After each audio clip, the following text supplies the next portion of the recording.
Hello, Democrats.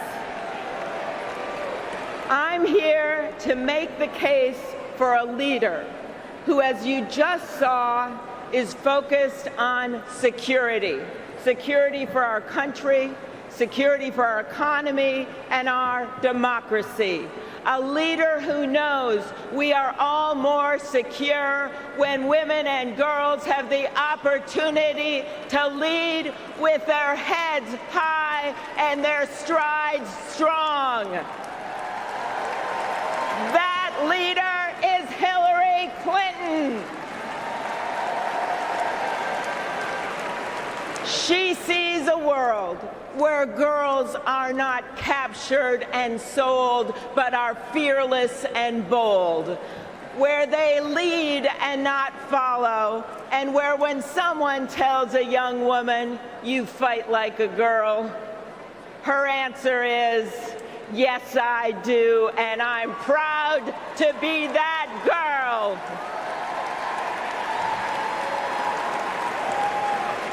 Now, delegates, here is one challenge.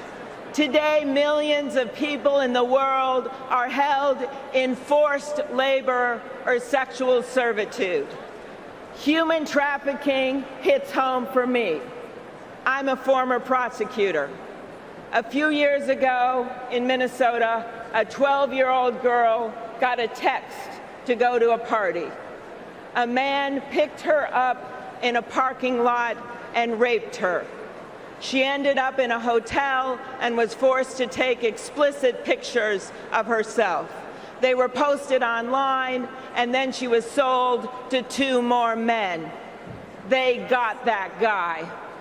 Our Justice Department and law enforcement went after him, and last December, he was convicted by a jury.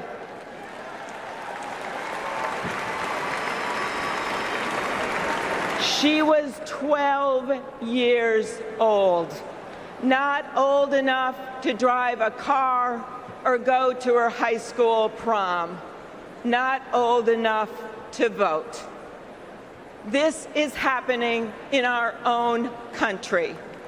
That's why, as Secretary of State, Hillary Clinton took the International Report on Trafficking, the one that nations use to improve their prosecutions, and she made our country accountable. She added the United States of America to that list because she knows that if we are going to be a beacon for the world, then we have to get our own house in order.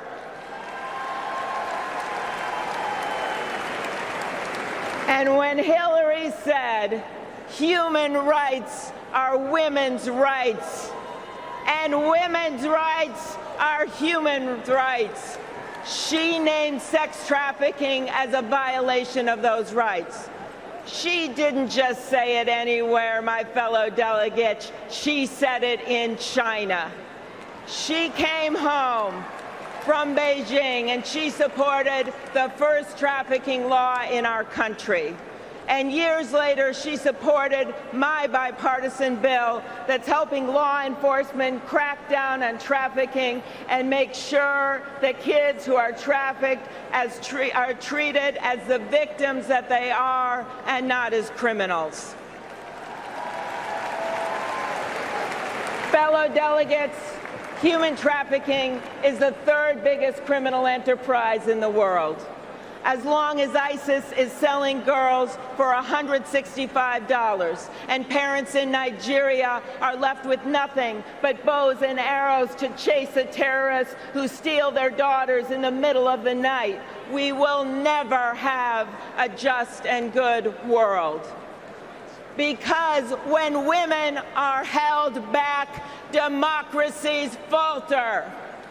When women are bound and treated as sex slaves, tyrants rule. Opportunity for women is not a sign of a country's weakness. It is a sign of a nation's strength.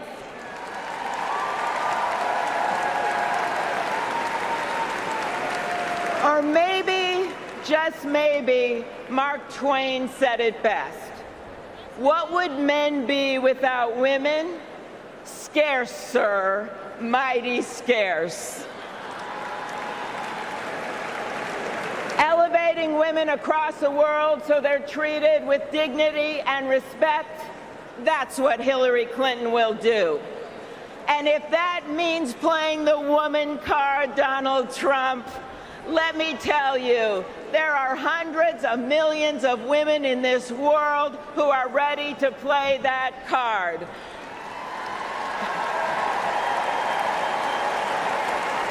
And in the United States of America, it's called the voting card.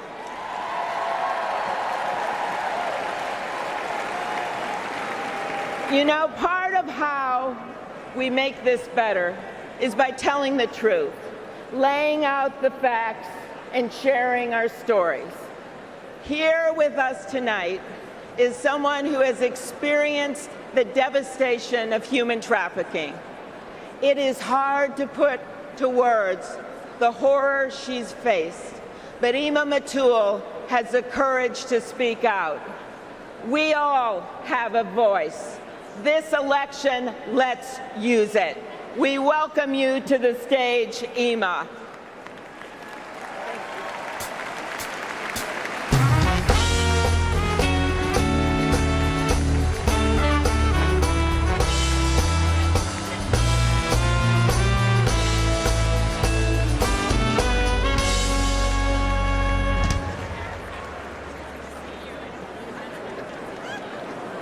Thank you, Senator, for your work and your words. Never in my wildest dream that I have imagined that I would share a stage with so many leaders and visionaries. I grew up in a poor village in Indonesia. When I was 17 years old, I was brought to Los Angeles with the promise of a job as a nanny. Instead, I spent the next 3 years in domestic servitude being abused. When I finally had the courage to escape my trafficker, I found a home at the Coalition to Abolish Slavery and Trafficking.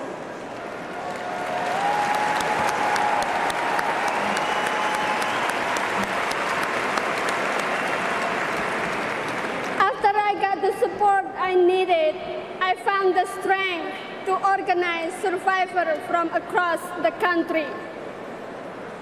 Before human trafficking began to capture our attention, before there were laws to identify and protect victims, even before I escaped my trafficker, Hillary Clinton was fighting to end modern slavery.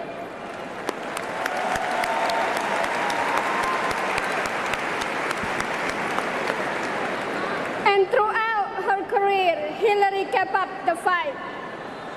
Human trafficking is not just happening overseas. It is happening right here in our backyard. Every day, I hear stories just like my own. Still, I have hope. There is a growing awareness about the devastating impact of human trafficking.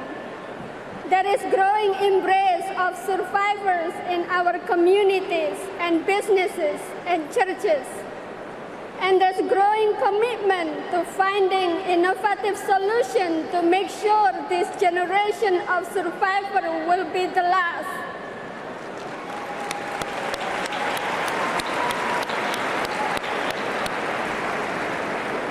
I have hope, especially that Hillary Clinton is becoming president. As a survivor and an advocate, I have hope that we can end human trafficking. Thank you.